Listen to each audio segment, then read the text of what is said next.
More than that, I've advised the White House since. All right. So as you can see, this conversation has been going on throughout the break. But I want to bring you in. We were talking about where we're going for dinner. Yes. There's a great chicken place right there. There's a what's it called? The Subway, not Jimmy John's. Anyway, let me ask you this: the sanctuary city debate. As a police chief, do you want your force to be cooperating with ICE agents, federal agents on criminals that they've identified that are undocumented, or do you think these trust laws are good for police in that they let police just do what they're supposed to do? No, I think they should be cooperating. You know why? Here's an example. If somebody is sitting in court, right, waiting to see a judge, and ICE knows they're there, they can go and arrest them, not disappear them on the street, nor get into a physical confrontation. Just that simple. If we know where they are, I've been spending my life trying to stop people from getting injured, whether it's shot, beat up, robbed. And if they're criminals, I don't see the defense. I just don't see it. I don't care if it's ICE, a local police department, or the FBI. Get them out. And again, these laws, they're being challenged by the White House, although they have held up in court.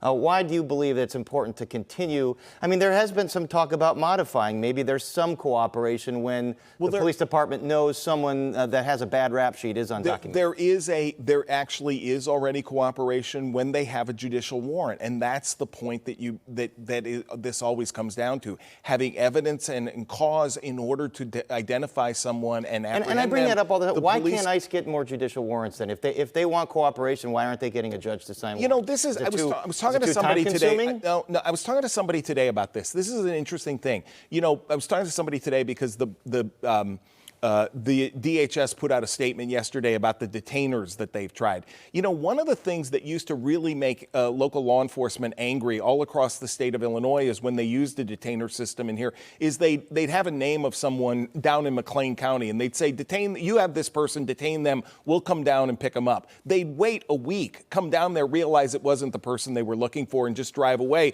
Meanwhile, McLean County has paid for that person to be housed for all these days, and that person is now angry at McLean County because they've kept them in jail 7 days longer than they needed to be. Part of it is the imprecision that's been brought to the immigration system and has made that harder. But we actually have data over a longitudinal time. You know, we've had a couple decades of these kinds of so-called sanctuary laws that have looked at this, and communities that work with police actually are safer than those that don't. All right, do you see that in practice? I know I have seen the data that says that. Of course that's the case.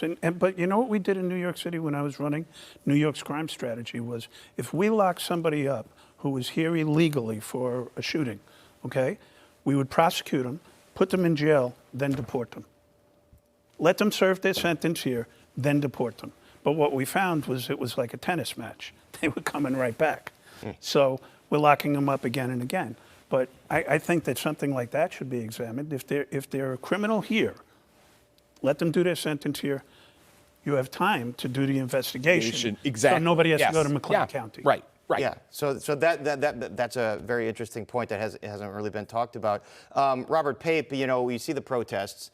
You see what could happen during Mexican Independence Day. The governor keeps saying peaceful, peaceful, peaceful. Is that something you worry about, that they don't stay peaceful? Well, I'm worried because we've done what is now the only representative survey of Chicago.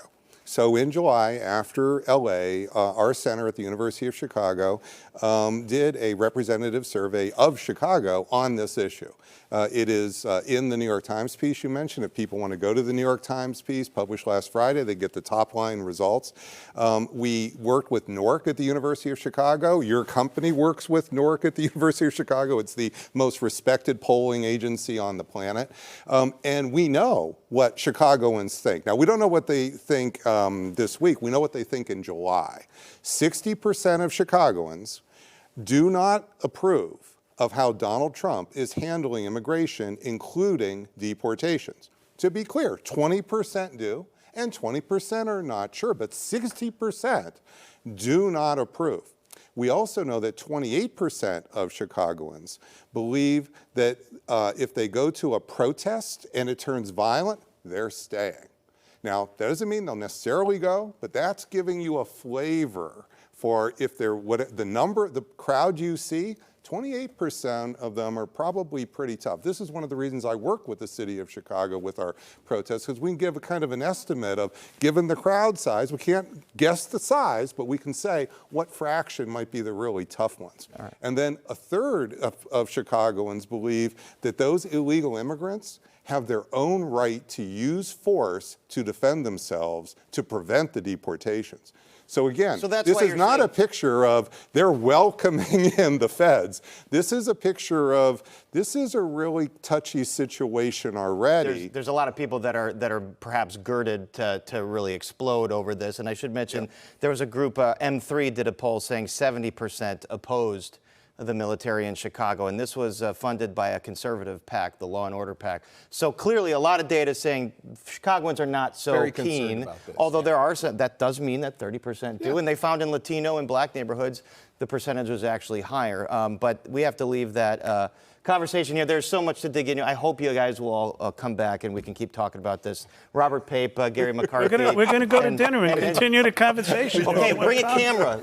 Film it on your iPhone so we can do it as a web extra. And Get you know more what? hits out. I want to remind everyone, catch the entire first season of Wearing the Badge anytime on Fox 32 through Fox Local, available on all streaming TV platforms, from debates over the Safety Act.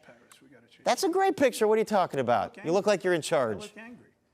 Oh, I am. Sorry. You have resting whatever it's called face. Yeah. Are we allowed to say it? Oh, no, I'm no. streaming. All right. When we come back, Congress is already a strange place, but members of the White House today, or members of the House, heard witness testimony about unidentified aerial phenomena, or UAPs. So what did we learn?